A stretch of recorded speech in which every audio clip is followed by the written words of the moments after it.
Te había puesto esto. No. Está a vuestra disposición. Podéis poner ahí tranquilación. Sí. Sin problema. No hay reserva.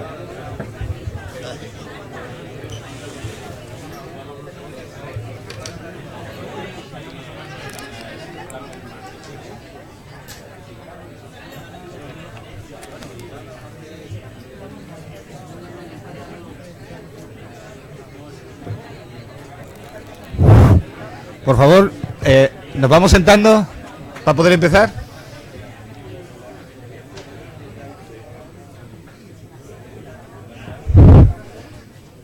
Bien, vamos a dar comienzo a la presentación del libro Protectorado de España en Marruecos, Héroes y Villanos, de José María Campos Martínez. Bueno, en primer lugar, decirles que para mí es un honor y un placer, José María, que me hayas pedido que te ayude a presentar este libro. La verdad que hacer una presentación de José María en este ámbito con este público es absolutamente innecesario. Creo que la inmensa mayoría te conocen, pero a mí sí me gustaría decir algunas cosas.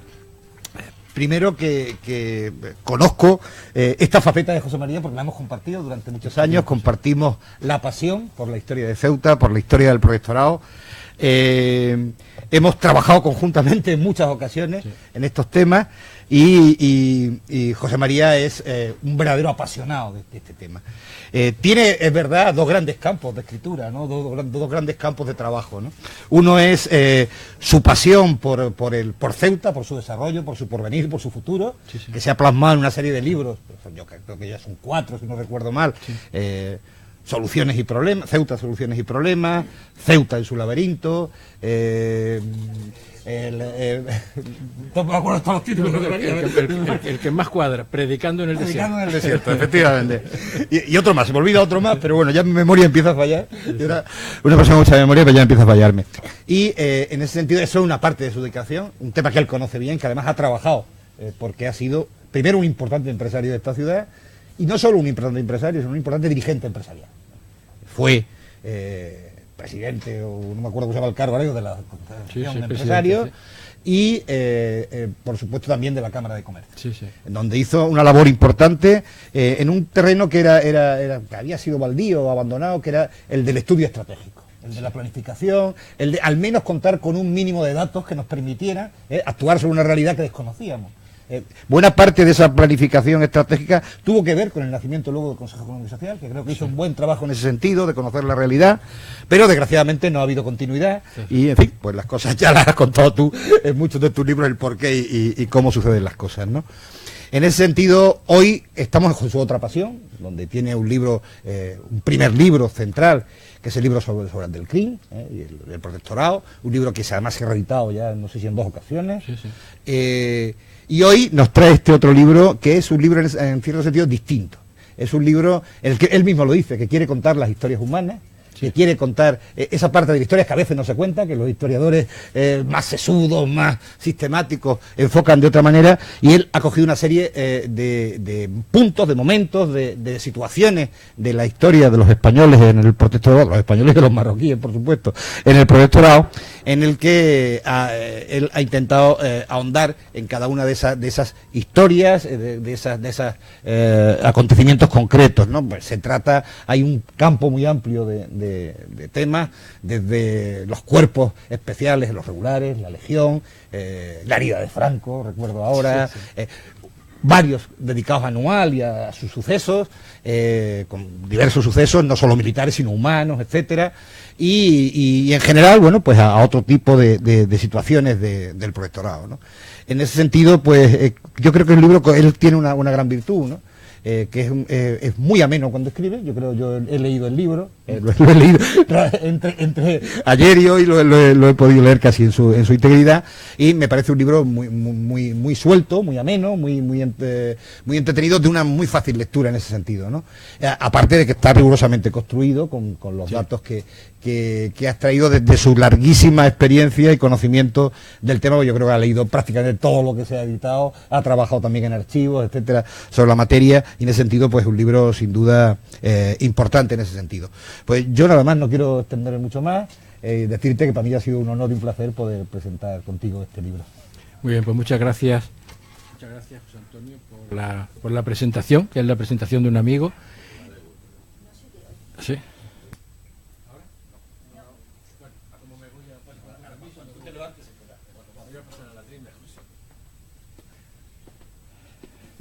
Muy bien. ¿Ahora sí? ¿No?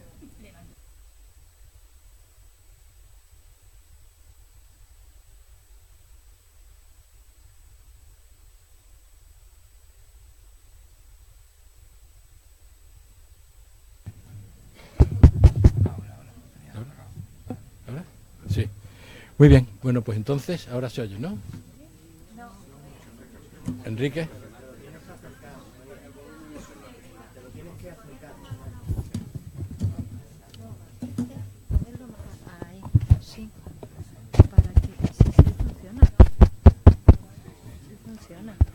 Muy bien, pues resuelto este tema, vamos a empezar.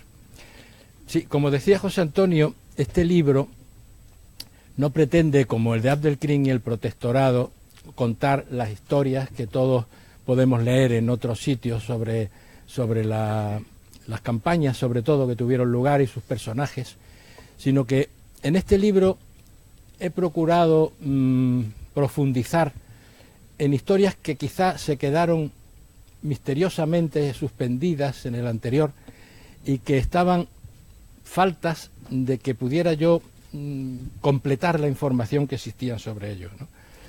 Y luego las ilustraciones de Mariano Bertucci, que hemos visto algunas en esta presentación, y sobre todo también un mapa del Estado Mayor del Ejército sobre el protectorado en aquella época, pues creo que completan el libro, porque de esa forma el que va leyendo también puede situarse geográficamente de lo que estamos hablando, porque en algunos casos veremos que la ubicación geográfica tiene su importancia, ¿no? Y en este aspecto hay una primera parte que yo he titulado Opiniones sobre el protectorado de Marruecos. Es decir, en esto importa mucho saber qué opina la otra parte. ¿Qué opinan en Marruecos del protectorado? Muchas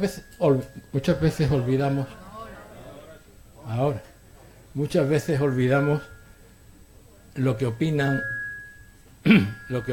del tema del protectorado en el otro lado de la frontera, ¿no? Y he tenido varias entrevistas con historiadores marroquíes y personas que pueden opinar, y realmente a ellos les explicaba la idea que nosotros tenemos del protectorado, que Marruecos se encontraba en un momento muy difícil y que Francia y España fueron a ayudar y a crear y a conseguir el desarrollo de Marruecos.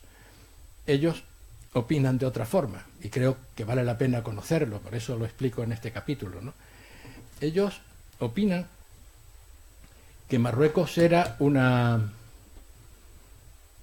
estado con el sultán. Es verdad que una parte del territorio no reconocía la autoridad del sultán, lo llamaban Blad el Siva, y otra parte sí lo reconocía, que era más pequeño, que había bandolerismo, que las relaciones comerciales no podían hacerse de una manera regular.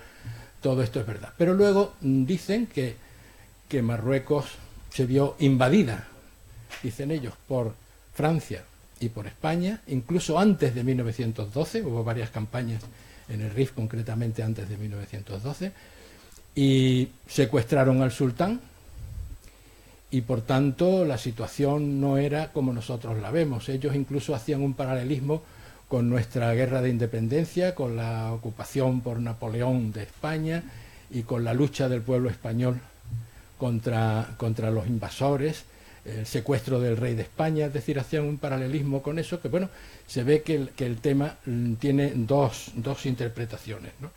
De ellos de alguna manera decían que había fuerzas extranjeras ocupándolo todo, y que a ver cómo se le explicaba al habitante de una cábila que esos soldados que había allí venían en representación del sultán a implantar el progreso económico en el país, ¿no? Bueno, me interesa también, como digo, conocer la opinión que tienen de lo que nosotros vemos de otra forma, ¿no?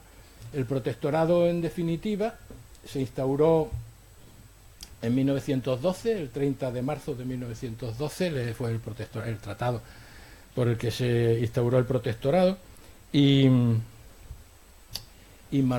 Francia, pues, que fue la firmante de ese tratado, vamos a decir, subarrendó a España la parte norte, que es la que vemos aquí, la parte, no cabe duda, más conflictiva, ¿no?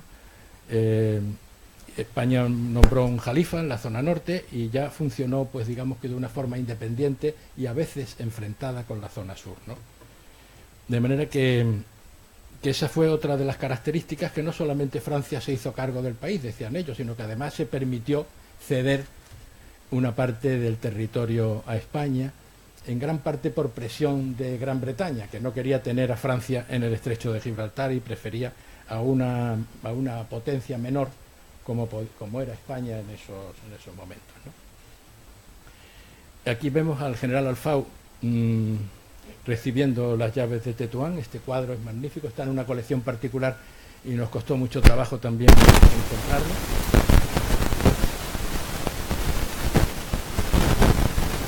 Tenemos a los elementos en contra.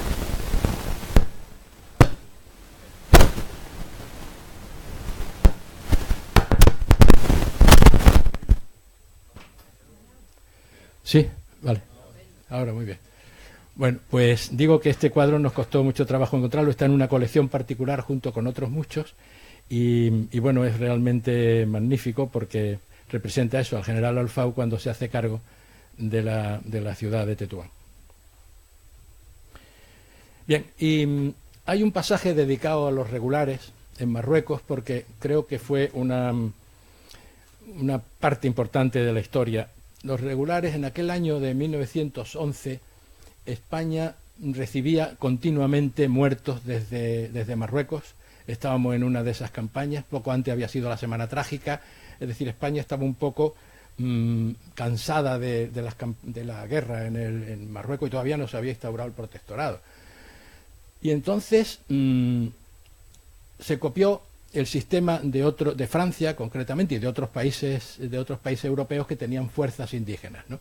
Se intentó hacer algo parecido, a pesar de que España ya tenía cierta experiencia en esto. Habíamos tenido los mogataces de Orán, la milicia voluntaria de Ceuta, o sea que teníamos ya experiencia en este asunto, pero de todas formas se hizo algo ya más moderno y se crearon las fuerzas regulares indígenas en Melilla el 30 de junio de 1912. Fue el teniente coronel Berenguer el que organizó aquello y a partir de entonces pues empezó a funcionar esto. Al principio, que por eso se habla un poco también aquí de las vicisitudes que tuvieron lugar, al principio pues se desconfiaba de los soldados españoles, sobre todo, que habían estado luchando siempre contra los marroquíes, tener ahora a esos mismos marroquíes armados al lado, pues no, había cierta desconfianza al principio. Hubo deserciones, una serie de novedades en este tema hasta que ya se regularizó la situación y ya vimos que los regulares tuvieron una historia importante que se hace constar en este capítulo. Y también Bertucci, pues claro, tuvo alguna repercusión en este asunto.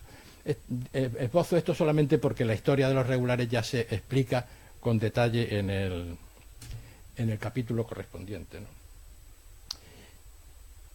Aquí tenemos la entrada de Berenguer en Schauen. Aquí, claro, en esta que era la ciudad santa, entonces se exigió que fueran fuerzas indígenas las que entraran en la ciudad y el general Berenguer se le ve entrando en Schauen en un cuadro que está el original en el Ministerio de Asuntos Exteriores y Cooperación. De manera que ese es la entrada de Berenguer en Schauen. Y en este capítulo de la historia de una herida, es lo que decía José Antonio de Alarcón, el profundizar en algún tema. En el anterior capítulo había explicado cómo el capitán Franco, en el Vieux, que está, como todos sabemos, muy cerca de aquí, y con 24 años, mandaba una compañía de regulares de Melilla y tuvo una actuación en esa batalla del Vieux, en esa campaña del norte, y resultó herido en el vientre, ¿no? Eran heridas que entonces desahuciaban a la persona, lo dejaban que se muriera en algún hospital porque no tenía prácticamente solución. Pero en este caso, como se narra, Franco insistió en que le atendieran y realmente, bueno, como ya sabemos, salvó la vida, ¿no? Pero esa herida quedó en duda y se empezaron a producir, sobre todo después de la muerte de Franco, naturalmente, diversas teorías sobre qué había ocurrido ahí y qué consecuencias había tenido la herida, ¿no? Algunos decían que era monórquido a partir de esa herida, es decir, que tenía un solo testículo producido por la herida. Otros decían que había afectado a su virilidad. Otros decían que la voz atiplada que tenía era como consecuencia de esta herida. Total, que como había todas esas teorías, pues pretendí profundizar en el tema, ¿no? Este capítulo es esa profundización en el tema de la herida aquí está, de comandante, del capitán Franco, la historia de las condecoraciones que él solicitó por esa herida, cómo luchó por esas condecoraciones, cómo cambió al final las condecoraciones por un ascenso, es decir, todo lo que lleva alrededor. También aquí en Ceuta se corrió la voz de que los prismáticos los regaló a uno de los soldados de regulares que le transportaron. Bueno, pues todo eso lo aclaramos en este capítulo de la historia de una herida. Y aquí está el monolito que se erigió en el Vieux en recuerdo de la herida de Franco, que hemos buscado afanosamente por allí. Algunos de los presentes me han acompañado y que no hemos encontrado. Parece que alguien se lo llevó y lo tiene guardado. Pero este es el monolito. Y es curioso porque una vez que estuvimos, y en esa excursión nos acompañó Cerdeira, que en paz descanse, por cierto, porque nos acompañaba, ¿verdad, Álvaro?, con mucha frecuencia en esas excursiones, pues estábamos allí preguntando por la colina de Aingir, que se llamaba aquello, la fuente del yeso, y preguntando por el sitio para localizar esto, y había un musulmán allí muy mayor que nos atendía, y le explicamos lo que estaban buscando, y entonces nos dijo: ustedes lo que buscan es la colina de Franco. Y nos aclaró el tema y nos llevó precisamente donde teóricamente debía estar el monolito, pero que solo estaba la base porque alguien se la había llevado. De manera que el que tenga curiosidad por lo que le ocurrió a Franco en este tema está explicado en el capítulo ese, ¿no? Y claro, teníamos que dedicar un capítulo a Bertucci, a Mariano Bertucci, y a la revista de tropas coloniales, porque en aquella época había un sector del ejército, como ya sabemos, que eran los que hoy llamamos africanistas. Algunos de esos, una facción de los africanistas le llamaban jabatos. Es decir, había un sector africanista, digamos, que muy tendente a la acción militar, sobre todo en el protectorado, ¿no? Y esos crearon o quisieron crear aquí en Ceuta la revista de tropas coloniales. Las conversaciones fueron antes de la dictadura de Primo de Rivera, pero la revista vio la luz ya después de la dictadura de Primo de Rivera. Eran años difíciles en Ceuta, porque Mariano Bertucci llegó a Ceuta en el año 1918, y la revista de Tropas Coloniales se crea posteriormente en el año 24, ¿no? Porque él ya pasó en el año 1930, pasa a Tetuán y es nombrado director de Escuela de Bellas Artes y Oficios y de Artes Indígenas, ¿no? Y la revista se crea en 1924 y vale la pena verla porque Mariano Bertucci empieza a colaborar inmediatamente en la revista. Muchas de las portadas son suyas, algunas de las portadas no son de dibujos, sino que contienen una especie de postales pintadas por él y son verdaderamente muy bonitas, ¿no? Yo tuve la suerte de comprar toda la colección de la revista de Tropas Coloniales en una subasta y realmente es algo, bueno, pues muy muy bonito. Y en este capítulo pues se explican las vicisitudes que tuvo Mariano Bertucci aquí, porque no solamente su vida fue pintar cuadros, sino que tuvo, desde el punto de vista familiar, problemas. Su hijo era médico militar, aprobó en esos tiempos, ingresó y realmente le cogió cuando estalló el movimiento le cogió en zona republicana, mientras que Mariano Bertucci estaba aquí en el protectorado, de manera que lo pasó muy mal Mariano Bertucci con ese tema, y por tanto todo eso se explica en el capítulo de la revista de Tropas Coloniales, ¿no? Y ahí en la revista de Tropas Coloniales hay varios personajes que nos encontraremos en otros capítulos del libro y que son realmente interesantes porque, por ejemplo, el redactor jefe de la revista de Tropas Coloniales es el comandante Valdés. Pues luego nos lo encontraremos en otro capítulo, porque fue uno de los héroes de todo este asunto, ¿no? Y luego, como no podía ser de otra forma, aquí vemos una portada de la revista de Tropas Coloniales. Son los legionarios en Alucemas pasando el invierno, ¿no? Yo a veces utilizo esto para los crismas de Navidad, y este año concretamente utilicé esta portada de la revista de Tropas Coloniales para el crisma de Navidad, ¿no? Y luego la faceta de Bertucci con los carteles, que además vamos a ver pronto un libro sobre los carteles de turismo de Mariano Bertucci, que está con nosotros su autor también. Incluso uno de Ceuta, donde nos dice que podemos visitar Marruecos por magníficas carreteras, lo cual no creo que fuera del todo exacto en esa época, pero que denota la vista turística que tenía Mariano Bertucci, porque ya designaba Ceuta como cabeza de puente para posteriores visitas a eso. Y, hombre, la historia de un olvido considero que era necesaria, porque cuando se produce la retirada de Anual en 1921 y todo aquel problema que había iniciado Manuel Fernández Silvestre en 1920, que fue nombrado comandante general de Melilla, y empieza el avance hacia Lucemas, pues hay diversas teorías sobre cuál fue el tema, pero el resultado es que en 1921 se produce el desastre de Anual. Y llegan los restos de ese ejército derrotado, llegan a Montearruy, y llegan a Montearruy por sucesivas cargas de caballería del Regimiento de Cazadores de Alcántara 14, regimiento que se llama el Regimiento de Caballería de Alcántara, que mandaba el teniente coronel Fernando Primo de Rivera, ¿no?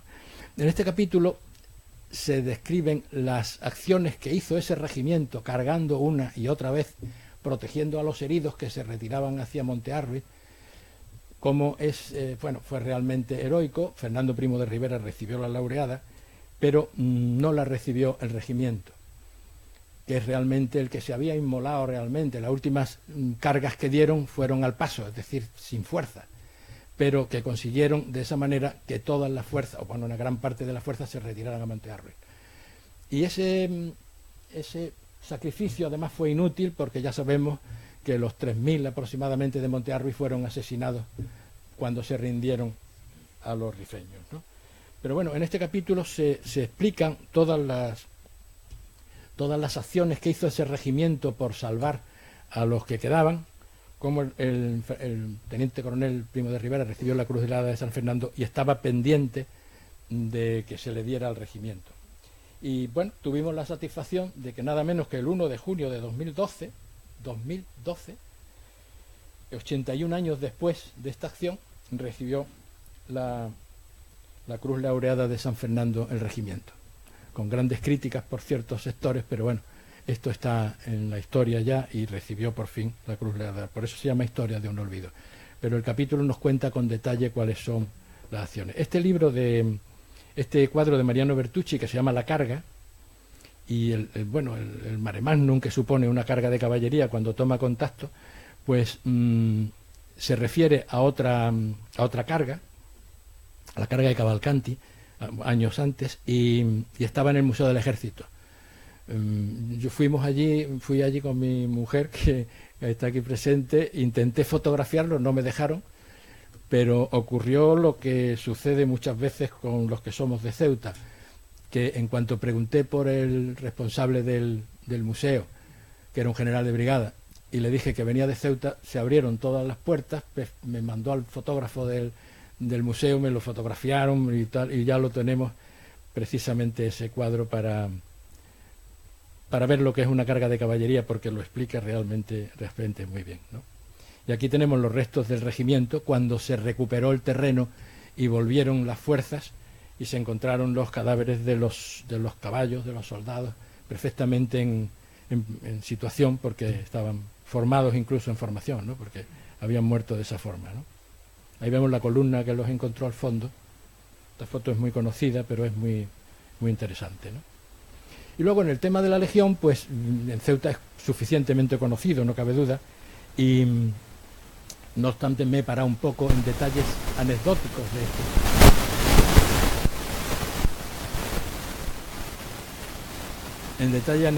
de este asunto.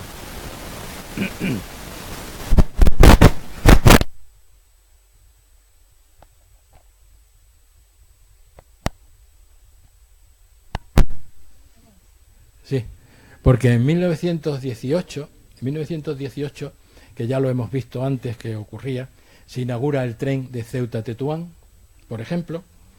Un poco antes ha muerto el alto comisario Jordana en Tetuán, precisamente por los disgustos que le daba el rey Suni, muere de un infarto en su propio despacho, y le sucede el general Berenguer. Por tanto, es un momento muy difícil, ¿no? El general, hay que tener en cuenta que no cabe duda que Millán Astray, como todos sabemos, pues fue el que después de hacer un viaje y ver la Legión extranjera, crea el tercio extranjero, pero hay un personaje que es el general Villalba Riquelme, que era ministro de la guerra, se llamaba entonces, el que apoya al teniente coronel y el que de alguna manera es también un impulsor de la idea de la creación de un tercio extranjero, que ya con los regulares creados antes iban a completar fuerzas de choque para poder llevar adelante las campañas con Marruecos, ¿no? Y bueno, todos esos temas se explican en este capítulo, y a partir del Real Decreto ese de 28 de enero de 1920 se suceden una serie de normas que culminan con el primer alistamiento del 20 de septiembre de 1920. El primer alistamiento es curioso porque se descubre que el primer soldado que se alista es menor de edad y hay que rechazarlo, de manera que se cuenta también en ese capítulo, pero luego espera ser mayor de edad y entonces viene otra vez a la Legión. De manera que es curiosa la historia de eso, que se explican todas estas vicisitudes en este capítulo, ¿no? Ahí vemos el desembarco de Alucema, que lo realizó en primer lugar la Legión y que es otra de los cuadros de Mariano Bertucci que se incluyen en el libro. Y luego, en Historia de dos tumbas, es otro de esos capítulos curiosos donde se puede uno entrar a ver qué ocurre, ¿no?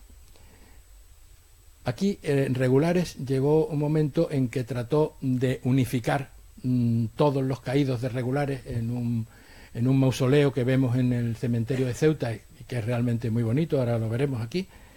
Y allí me encontré con que había una lápida de José Martí Alonso, un capitán de artillería.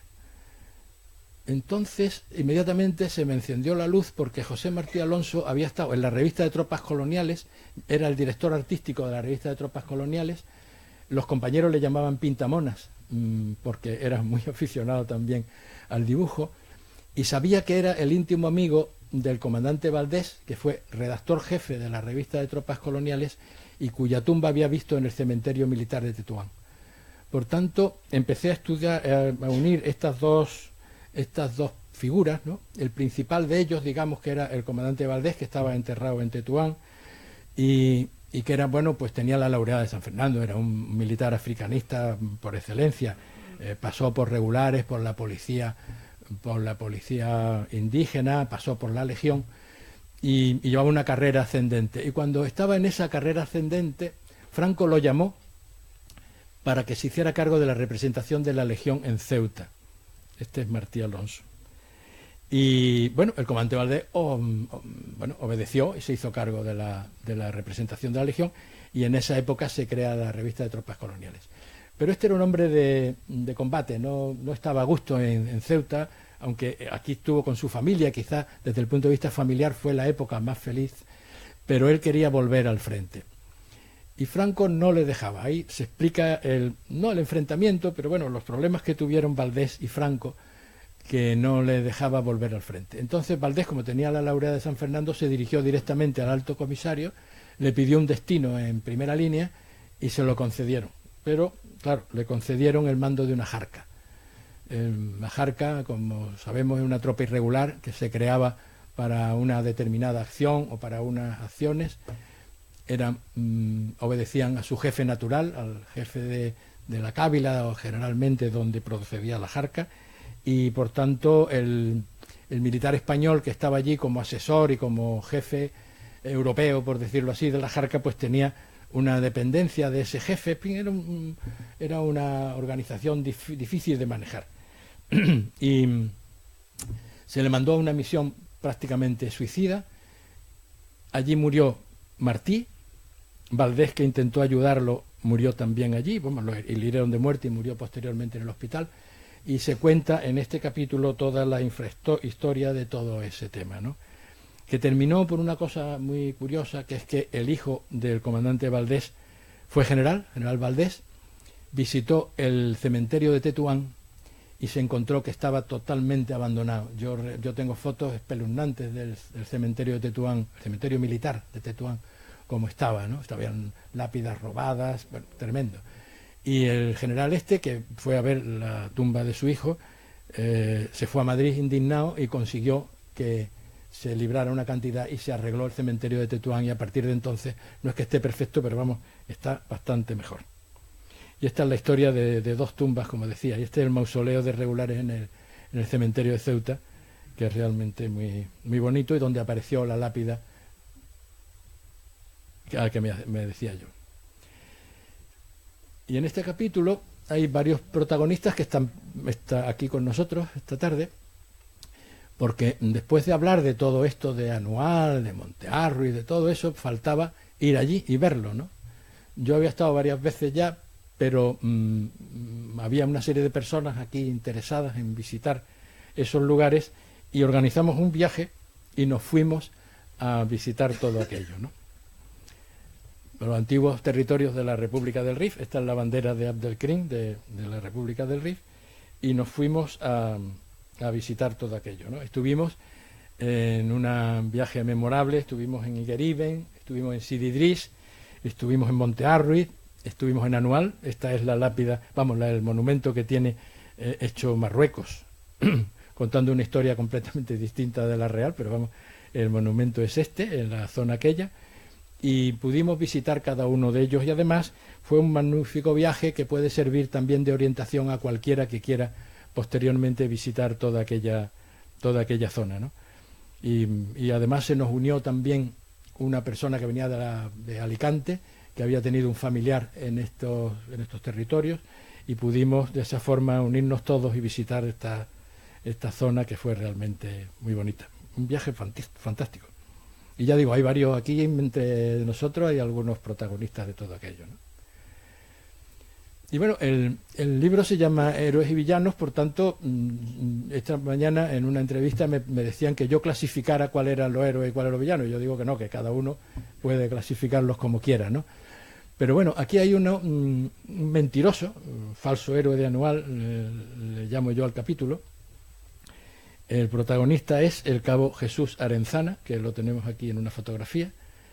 Este cabo estaba destinado en Melilla, lo quisieron dejar en oficinas militares, dijo que no, que él quería ir al frente, se lo dijo a su jefe, por tanto lo tenían muy bien cualificado allí, y le dieron en mando del pozo número 2.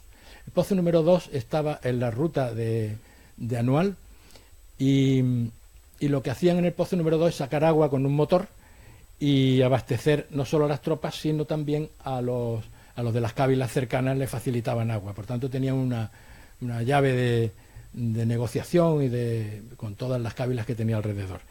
Y pues consiguió engañar con su resistencia allí en ese pozo número 2, que estuvo resistiendo cuando ya todas las tropas se habían retirado incluso, consiguió engañar al jefe directo, que era el teniente coronel Fernández Tamarit, consiguió engañar al fiscal del expediente Picasso, consiguió engañar al general Picasso. Es decir, toda la documentación que se consulta, pues aparece el cabo Arenzana como un héroe. Y luego se descubrió que todo aquello era mentira, que salió corriendo igual que todos los demás, pero consiguió llegar a un acuerdo con los compañeros que apoyaron su postura, y se explica en el capítulo cómo engañó a todo el mundo en el pozo número 2, que es este, ¿no? El pozo que abastecía y que estaba a su cargo, el cabo Arenzana. Y el general Picasso, que fue el que llevó adelante el expediente Picasso para pedir responsabilidades de todo lo que había ocurrido, y que también fue uno de los engañados por el cabo Arenzana, ¿no? Y esto es lo mismo, es otra historia curiosa que ocurrió allí. Hay un periodista que se llamaba Manuel Leguineche, que escribió un libro sobre Anual, un libro que tuvo muchísima venta porque hacía una visión periodística de lo que fue aquello, y por tanto muy fácil de leer, ¿no? Y Manuel Leguineche hablaba de un libro que no se había publicado, decía él, que no existía más que en la versión que él tenía, y que narraba precisamente, era curioso porque era un militar, un teniente coronel el que lo contaba, y que contaba la historia de Anual, porque el teniente coronel estuvo allí, de Montearruit, porque estuvo allí después de la muerte de esos 3000, y como a él lo llevaron prisionero a Asdir, y estuvo los 18 meses de cautiverio en Asdir. Por tanto, contaba en primera persona datos que eran importantísimos, y Manuel Leguineche citaba ese libro que solo él tenía, porque nadie había podido acceder a él porque no existía, no se había publicado, ¿no? A mí me sonaba el libro porque yo lo había leído, porque todo lo que contaba Leguineche allí yo lo había leído, ¿no? Y en una de las visitas a Madrid con el general López de Olmedo, que estuvo de comandante general aquí, me presentó al general Santiago Cabanas, y este me comentó que le había dejado ese libro a Leguineche porque el libro no tenía portada, ni tenía referencias, ni tenía absolutamente nada, y que Leguineche creía que era una edición única, ¿no?, la que él tenía, pero que el libro tenía un nombre y apellido, ¿no? Entonces caí en el libro que era, y lo conseguí, yo lo tenía desde hace muchísimo tiempo. Se llama así, era el teniente coronel Pérez Ortiz, y se llama De Anual a Montearruit y 18 meses de cautiverio.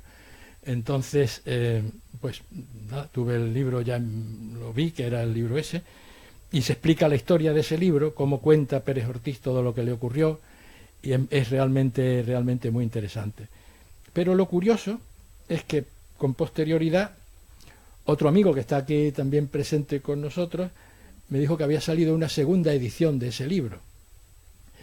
Entonces accedí a esa segunda edición, era prácticamente igual que la primera, pero tenía una introducción muy interesante, y entre varios que están también presentes aquí llegamos a la conclusión a la seguridad de que el teniente coronel Pérez Ortiz había sido posteriormente alcalde de Ceuta. de manera que le seguimos la pista hasta su alcaldía de Ceuta.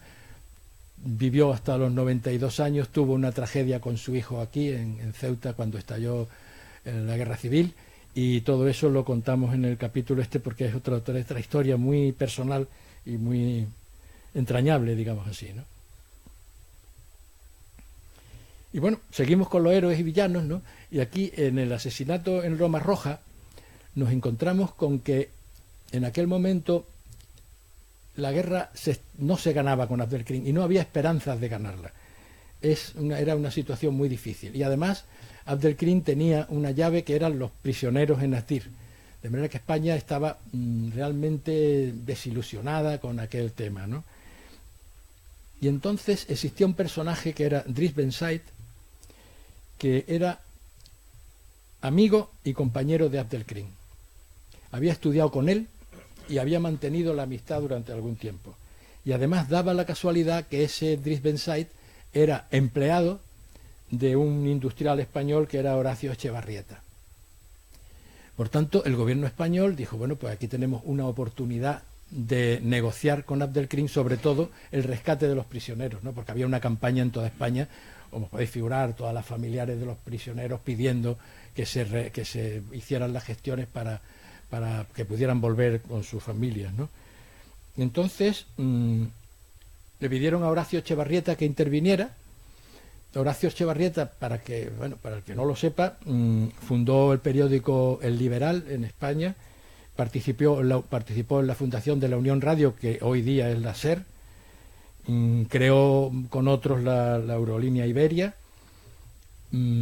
creó también Saltos del Duero, que luego fue Iberdrola, y luego en el tema naval también destacó porque los astilleros, hoy se llaman astilleros españoles, él creó los astilleros de Cádiz, y que hoy se llaman astilleros españoles, y ahí se votó el Juan Sebastián Elcano gracias a la gestión de Echevarrieta, y el primer submarino español, el E1, también.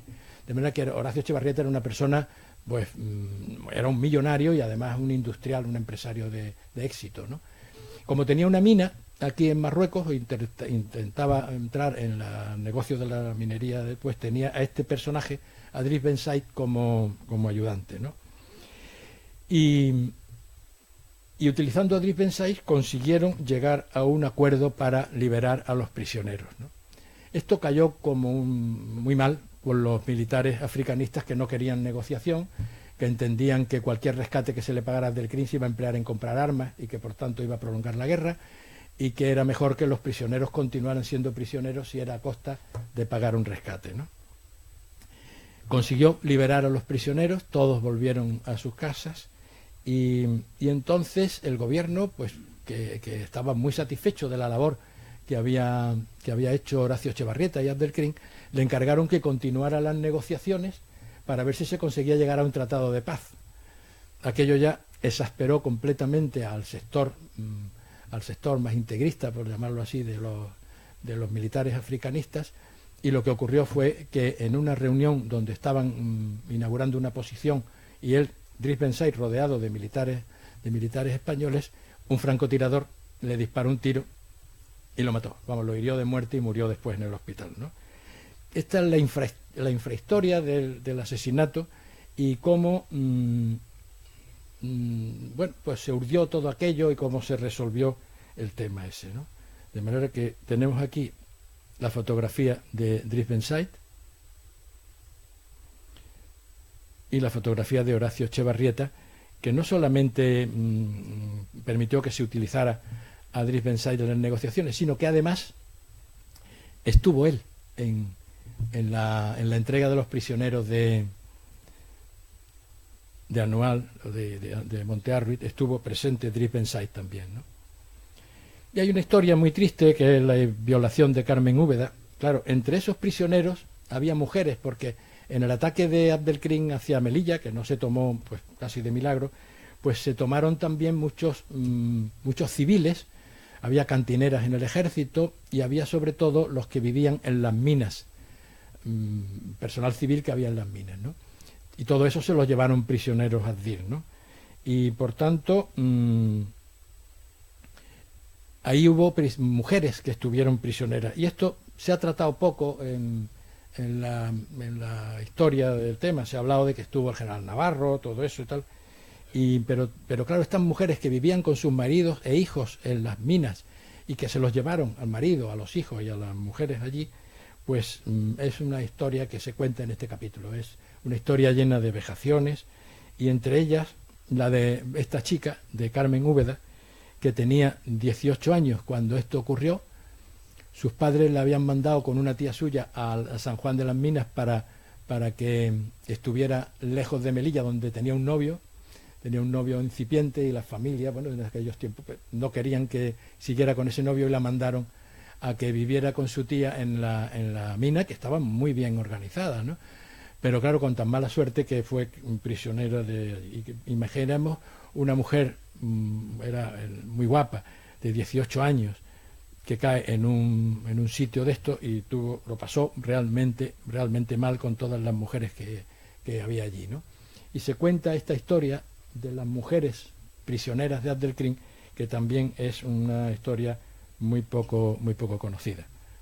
Este es el barco que los rescató, en el cual, bueno, cuando Horacio Echevarrieta pagó el rescate, donde lo embarcaron a todos ellos, ¿no?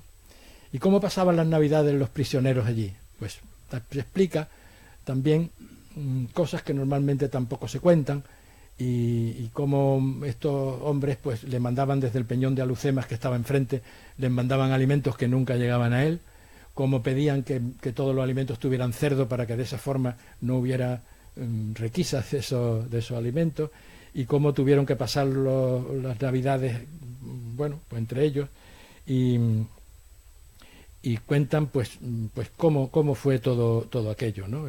Viendo siempre en el horizonte el peñón de Alucemas, que era que estaban los españoles naturalmente muy cerca, ¿no? Aquí se ve, por ejemplo, a los prisioneros ya en el barco cuando vuelven, y en este caso pues se explica la historia de allí, y sobre todo aquí pues esas satisfacciones que da escribir un libro como este. Un amigo nuestro, que no lo relacionábamos en absoluto con esto, nos explicó que su abuelo había estado prisionero de Abdelkrim, pero que nunca había hablado a la familia de su estancia allí.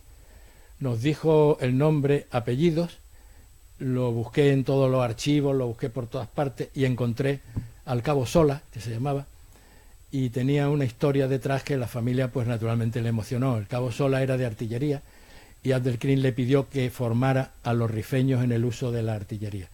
El cabo Sola se negó, y lo condenaron a muerte, a morir fusilado por negarse a ayudar a los rifeños. Bueno, a pesar de eso, se siguió negando, y fue el sargento Vasallo, que es un sargento que lo veremos en el capítulo que fue el alma más buena de Azdir, el que ayudó a todo el mundo, curó heridas y todo esto, el que había curado a la familia de Abdelkrim, le pidió a Abdelkrim que le perdonara la vida, y Abdelkrim le perdonó la vida al cabo Sola. Y uno de ellos, que también lo conseguimos identificar, está entre esta masa de soldados que iban en el barco ya camino de Melilla.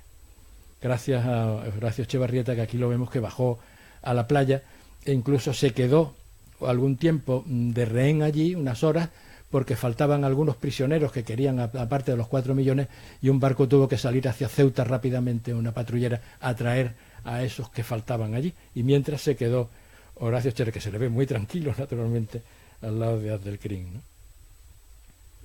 Y otro capítulo que es muy poco conocido también y que se cuenta aquí es que cuando Abdelkrim se rinde a los franceses, ahí también hubo un problema entre España y Francia, porque se rindió en la zona española y por tanto España reclamaba que quería que se lo entregaran. Pues cuando se rinde Abdelkrim, hay una serie de hombres que no quieren rendirse, que dicen que ellos continúan la lucha. Su jefe natural había desaparecido, e incluso muchos se pasaron ya a las fuerzas españolas, y sin embargo hubo una serie de personas que dijeron que no y siguieron luchando. Entonces estos continuaron luchando en el tema. Este es el rey Suni, y sobre todo se fueron a Yebala, es decir, a la zona donde había operado anteriormente el rey Suni. En esta zona de Yebala estos estuvieron luchando bastante tiempo. las fuerzas españolas se dirigieron a ellos, hicieron una tenaza con los franceses que venían del sur y no tenían posibilidad ninguna de conseguir ninguna victoria. A pesar de eso, estos hombres siguieron luchando en esta hasta que fueron cayendo uno por uno o cayeron prisioneros, ¿no? Uno de los que murió allí fue el Geriro, que bueno, nos lo encontramos a lo largo del libro en varias ocasiones porque fue un cabecilla primero del rey Suni, que lo hemos visto anteriormente, luego se pasó a Abdelkrim y fue un personaje curioso. Este dibujo de Mariano Bertucci explica el homenaje que le hicieron su gente cuando murió y lo enterraron allí, ¿no? Y en el otro Dragón Rapid, esto es una historia que ya es mucho más próxima y que tiene una conexión con Ceuta que la encontramos también hurgando en la historia de este capítulo. España compró varios aviones Dragón Rapid y lo utilizó en varias cuestiones. De todas formas, un Dragón Rapid inglés vino a recoger, como sabemos, a Franco en Canarias. Franco estaba en Tenerife, fue a Las Palmas con la excusa de que había muerto el comandante general de Las Palmas y allí le recogió un Dragón Rapid, un avión Dragón Rapid, que aquí lo vemos en la imagen, que había venido desde Inglaterra a recoger a Franco para llevarlo a Marruecos y que se hiciera cargo de las tropas que estaban sublevadas allí. Franco toma el Dragón Rapid en Las Palmas, hace una escala en Casablanca, desembarca en Tetuán y se hace cargo de las tropas, como ya es conocido, ¿no? Pero hubo otro Dragón Rapid, este del ejército español. Y este es que el mismo 18 de julio de 1936 está el teniente coronel Núñez de Prado, que manda la aeronáutica militar de la República y que le encargan nada menos que viaje a Zaragoza para tratar de que el general Cabanellas no se subleve y siga fiel a la República. Era una misión difícil porque el 17 de julio se había producido ya la sublevación en Melilla y por tanto era un tema completamente difícil. Pero bueno, Núñez de Prado acepta el tema porque Cabanellas había sido compañero suyo en Marruecos, en la retirada de Chauen fue su jefe natural, además era masón como él, y por tanto creía que podía convencerlo de alguna manera para que esto ocurriera. Y aceptó irse. Se llevó con él a su ayudante, que era un comandante de caballería, a su guardaespaldas, y los pilotos tuvieron que echar a suerte quién pilotaba el avión porque estaban realmente todos preocupados de no volver, ¿no? Y bueno, fueron allí y desaparecieron todos. Es decir, que Cabanellas, unos dicen que fue el propio Cabanellas quien los fusiló a todos, otros dicen que los mandó a Mola y que fue Mola, pero en fin, ahí se explica todo lo que tenemos, todos los datos que tenemos de esto. Pero sobre todo es que el ayudante de él, que es Francisco León López, el comandante de caballería también, igual que él, Francisco León López, tenía un hermano en Ceuta, en los tribunales militares de aquí, y a raíz de todo esto nos hemos puesto en contacto con la familia de Ceuta, esta con la familia que le quedaba del comandante en Sevilla, es decir, que ha habido un conocimiento de esto y un descubrimiento de la familia de aquí. La realidad es que todos murieron y en el capítulo se explica las circunstancias precisamente que ocurrió todo esto al teniente coronel Núñez de Prado. Y este era Cabanellas, que esto es lo triste que ocurrió y que lo vemos en la historia, ¿no? Que muchas veces compañeros que habían sido amigos y compañeros y bueno, se habían jugado la vida juntos en Marruecos, después se enfrentaron durante la guerra civil y además sin piedad, ¿no? Este es Cabanellas. Igual ocurrió con el general Capaz. El general Capaz era comandante general de Ceuta, era un héroe de Marruecos, un militar africanista por naturaleza. Él había hecho lo que se llamó entonces el Raid Capaz, que era cuando se hace el desembarco de Alucema, él con una fuerza de caballería avanza desde allí y consigue enlazar la zona oriental con la zona occidental de Marruecos.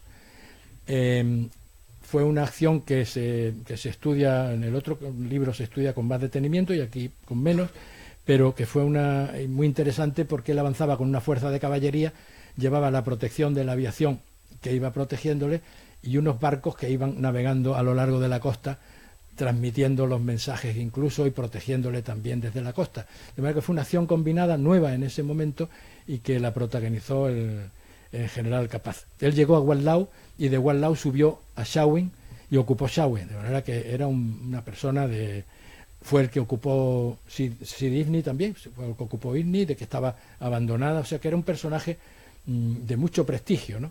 Y por eso le habían nombrado comandante general de Ceuta, la República, claro, porque era la época de la República. Llega el 18 de julio y el general Capaz se encuentra con que tendría noticias, porque esto no lo ha podido confirmar ni la familia siquiera, con la que hemos contactado. Él tenía las noticias de que iba a haber una sublevación, que además se lo habrían propuesto seguramente.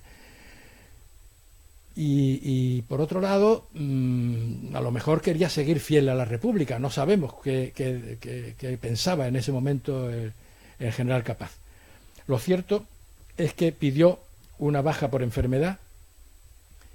Se la firmó el doctor Hostalé, que muchos nos suenan, porque estaba en esa época en Ceuta. Se la dio por depresión, porque realmente este hombre tenía que sufrir muchísimo en ese momento y tal. Y se marchó a Madrid con esa baja por enfermedad. En Madrid acabó, es decir, que la decisión del general Capaz le costó la vida, ¿no?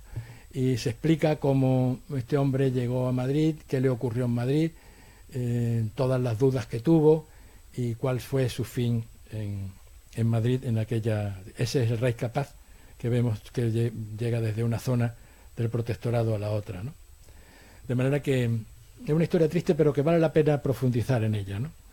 Y bueno, un tema también poco conocido es la Guardia Mora de Franco, que fue un hecho. Bueno, todos los que vemos los antiguos nodos, vemos a los embajadores extranjeros con la Guardia Mora de Franco alrededor, y realmente traía unos antecedentes porque, como se explican en el libro, los reyes cristianos tomaron a veces costumbres árabes y los árabes tomaron a veces costumbres y esposas cristianas. Durante los 8 siglos hubo un intercambio cultural entre ellos, ¿no? Incluso guerreros árabes formaron parte muchas veces de las huestes cristianas y cristianos formaron parte de las huestes árabes. Se ponen ejemplos de, por ejemplo, Guzmán el Bueno. Guzmán el Bueno sirvió en las filas de los árabes durante algún tiempo, ¿no? Es decir, que había un cierto. Y por eso no nos extraña que Franco tuviera durante la guerra una guardia personal. Y en 1939, al crearse la casa militar del jefe del Estado, se hizo figurar una compañía de fusileros moros y un escuadrón de caballería. El escuadrón de caballería estaba formado por soldados del segundo escuadrón de regulares que le habían servido a él de escolta durante la guerra, ¿no? Y se explica cuáles son las misiones de la Guardia Mora de Franco, como la labor que hizo, los lanceros marroquíes, y cómo se disolvieron en 1958 después de los sucesos de Ifni, porque claro, ya en ese momento había una cierta animadversión y se le agradecieron los servicios prestados y se disolvió la Guardia Mora de Franco. Y ya, para terminar, el mariscal Petén, vale la pena referirnos a él porque fue otro de los que tuvieron una importancia decisiva en Marruecos. Realmente los militares franceses bueno, pues ridiculizaban a veces a los militares españoles porque el desastre de Anual, pues decían que eso era, eso en el ejército francés no habría ocurrido nunca, y bueno, siempre había una pugna entre Francia y España por todo eso, ¿no? Pero en el año 25 Abdelkrim decide atacar la zona francesa, caen todos los fuertes que había hecho Lyautey en la zona, en el Guarga, en el río de la frontera, todos esos fuertes caen, penetra en la zona francesa y se acerca peligrosamente a Fez, como antes Abdelkrim se acercó peligrosamente a Melilla. Entonces Francia reacciona inmediatamente y Marc manda al militar de más prestigio que tenía entonces, al mariscal Petén. Mariscal Petén era el héroe de Verdún, que todos y bueno, era la persona que más conocía el funcionamiento del ejército, que además tenía una particularidad que era el ahorro de hombres y el utilizar los medios artilleros, sobre todo para consumir al enemigo y que no hubiera tantas bajas, ¿no? El mariscal Pétain lo que hace, viene a Marruecos, es nombrado jefe de la fuerza y por tanto Lyautey queda al margen e incluso se marcha a Francia, y lo primero que hace es llegar a un acuerdo con España, es decir, comprende que la guerra en el Rif no se puede ganar si no se llega a un acuerdo con España. Tenía ya excelentes relaciones con España, viene a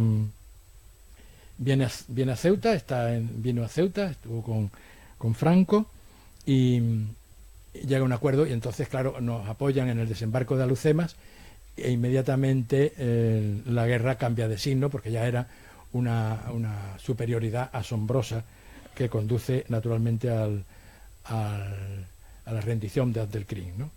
Pero este hombre, cuando había hecho esto, ya podía retirarse, tenía 83 años, pues todavía Francia le llama para una nueva misión y lo nombra embajador. Después de la Guerra Civil Española lo nombra embajador en Madrid.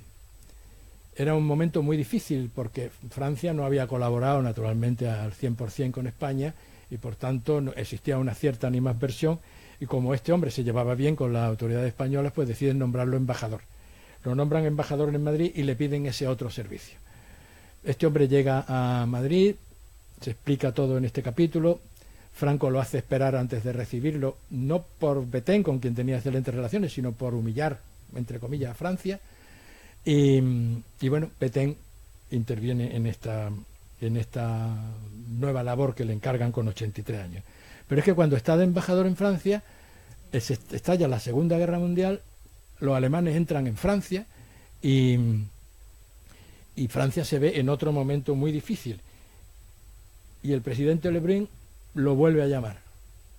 Un hombre con esa edad lo vuelve a llamar para que se haga cargo de formar gobierno en Francia, en un momento en que Francia estaba totalmente perdida, ¿no?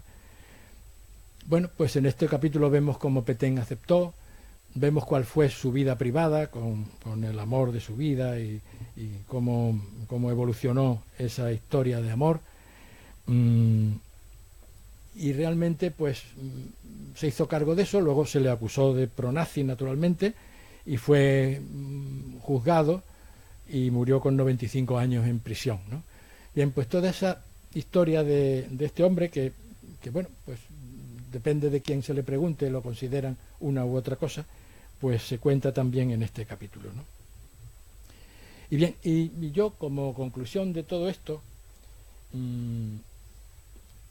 es que entiendo que Francia y España se hicieron cargo en ese momento, legal o ilegalmente, cada uno tiene su opinión, de un país que estaba dividido, donde el sultán no mandaba en todo el territorio, donde una prueba era que los regulares actuaban contra sus propios nacionales, ¿no? Siempre que le llevaran a una cábila distinta no había ningún problema en esa actuación. Es decir, Marruecos era un país completamente dividido, ¿no? Y que después de 44 años, en el año 56, cuando termina el protectorado, Marruecos se presentó a la comunidad internacional como un país organizado perfectamente, con una administración pública eficaz, con una moneda y con un jefe del Estado, con un rey, porque entonces se convirtió el sultán en rey, y que todos estaban bajo una misma bandera, con un ejército instruido, que fue el traslado del ejército colonial al ejército, a las Fuerzas Armadas Reales, que inmediatamente intervinieron en Argelia, inmediatamente después de la independencia, en la Guerra de las Arenas, y que luego, bueno, aunque no directamente, también tuvimos todos los problemas de Ibn y Sáhara, ¿no? Es decir, que Marruecos se convirtió en un país con un ejército, una bandera, una moneda y un país perfectamente organizado, ¿no? Por tanto, este es el contenido del libro de Héroes y Villanos, para que el lector se acerque al problema de Marruecos y a los misterios, algunos de esos misterios que se aclaran en el libro, ¿no? Luego ya a cada uno, después de la lectura, decidirá quién es héroe y quién es villano. Muchas gracias.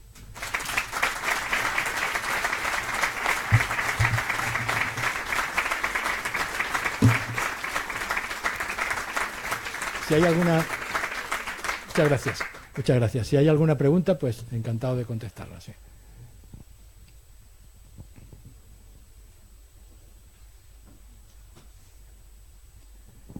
Muy bien, pues parece que no tenemos ninguna pregunta. Ah, sí, allí tenemos una. He vivido muchos años en Castillejo, cuando era español. Sí, Entonces, yo he estado varias veces por Rifien, incluso allí hablé con algún legionario de allí y me comentaron que allí no se creó la legión, que fue en Restinga, o sea, no da Rifien como se pensaba, sino que en los primeros legionarios fue cuando llega a Rifien la primera montaña que hay. Y efectivamente fui yo una vez a comprobarlo con mi mujer y un amigo y hay restos de casas de cuarteles allí. Es cuando llega a Restinga, antes de coger la recta de Restinga, de Maroc Turí, digamos, que Sí. siempre, pues una montaña grande que hay. Sí. Y entonces subiendo esa montaña, ahí te encuentras, no hay que subir mucho, ya te encuentras restos de casas de allí y tal, de cuarteles, vamos. Sí. Bueno, es que realmente la Legión no se construyó primero el cuartel y luego la Legión, sino que la Legión se crea un banderín de enganche, los empiezan a... O sea que no se fundó aquí como han Se comentado. fundó, bueno, en Ceuta, donde se hicieron las primeras... La verdad es... Y luego allí, eso del cuartel de Restinga, pues naturalmente también es un sitio, y además se creó también una estación de ferrocarril pequeñita que hay allí mismo. Costaba 60 céntimos y a Tetuán. También se creó eso. Y yo me acuerdo que en Castillejo, cuando yo vivía, yo era el operador del cine que era de la iglesia. Sí. Y me venían cuando una vez se echó Los novios de la muerte por bandera entera para ver la película Claro. de Rifien. Eso es todo, muchas gracias. Bien, ¿alguna otra pregunta? Muy bien, pues muchas gracias y terminamos así el acto. Muchas gracias.